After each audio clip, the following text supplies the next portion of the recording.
Fast food சாப்பிட்டா உடம்புக்கு கெடுதல்னு சொல்றாங்க. ஆனா எப்படி அது நம்ம உடம்பு கெடுக்குது அப்படின்னு யாராவது யோசிச்சிருக்கீங்களா? உங்களுக்கு அது தெரிஞ்சுக்கணுமா?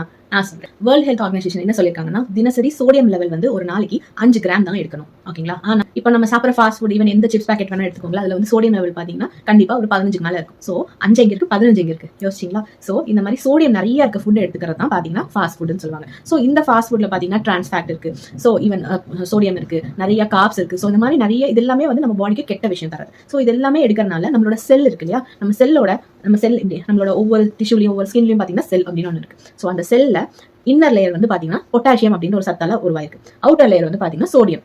ஓகே, ஸோ நம்ம கரெக்டா சோடியமும் பொட்டாசியமும் ஈக்குவல் பண்ணிட்டே வந்தோம் அப்படின்னா நீங்க வந்து பாத்தீங்கன்னா தாராளமா உங்க வந்து ஹெல்த்தியா வச்சுக்கலாம். இல்ல நான் நிறைய ஃபாஸ்ட் ஃபுட் எடுக்கிறேன், ஸோ பொட்டாசியம் வந்து எங்க இருந்து கிடைக்கும் அப்படின்னு பாத்தீங்கன்னா நம்ம சாப்பிட்ற ஃபுட், வீட்டில் சமைக்கிற ஃபுட்ல தான் கிடைக்கும். ஸோ இந்த மாதிரி பொட்டாசியம் வந்து கம்மியாக எடுத்துட்டு சோடியம் நம்ம நிறைய எடுத்துக்கிறோம் அப்படின்னா என்ன ஆகும்? ஸோ நம்ம செல்ல இருக்கிற மெம்பரேனை அப்படியே அந்த சோடியம் அரிக்க ஆரம்பிச்சிடும். அரிக்க என்ன ஆகும்? உங்களோட செல் வந்து அப்படியே டேமேஜ் ஆயிரும். ஸோ இதனால தான் பார்த்தீங்கன்னா ஒரு செல் டேமேஜ்னா பக்கத்து செல் அப்படியே பக்கத்து செல் போய்கிட்டே இருக்கும். ஸோ இப்படி போகும்போது என்ன ஆகுது? ஒவ்வொரு செல்லுமே டேமேஜ் ஆயிடுது. ஸோ இதனால தான் பார்த்தீங்கன்னா உடம்புக்கு கெடுதி அப்படின்னு சொல்றாங்க.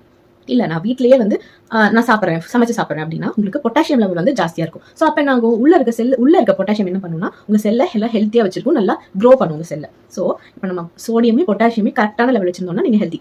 ஆனா பொட்டாசியம் லெவலே ஜாஸ்தியா வச்சிருந்தாலும் நீங்க ஹெல்த்தி. சோடியம் லெவல் ஜாஸ்தியா வச்சிருந்தீங்கன்னா ஒண்ணுமே பண்ண முடியாது. ஓகேங்களா? ஸோ நிறைய ஃபாஸ்ட் ஃபுட் சாப்பிட்றத ஒன்றுமேல் கண்ட்ரோல் பண்ணுங்க, பிகாஸ் அது நம்ம உடம்புக்கு கெடுதி. ஓகே, ஸோ இந்த மாதிரி யூஸ்ஃபுல் இன்ஃபர்மேஷனுக்கு என்னோட பேஜை ஃபாலோ பண்ண மறந்துடாதீங்க. பை.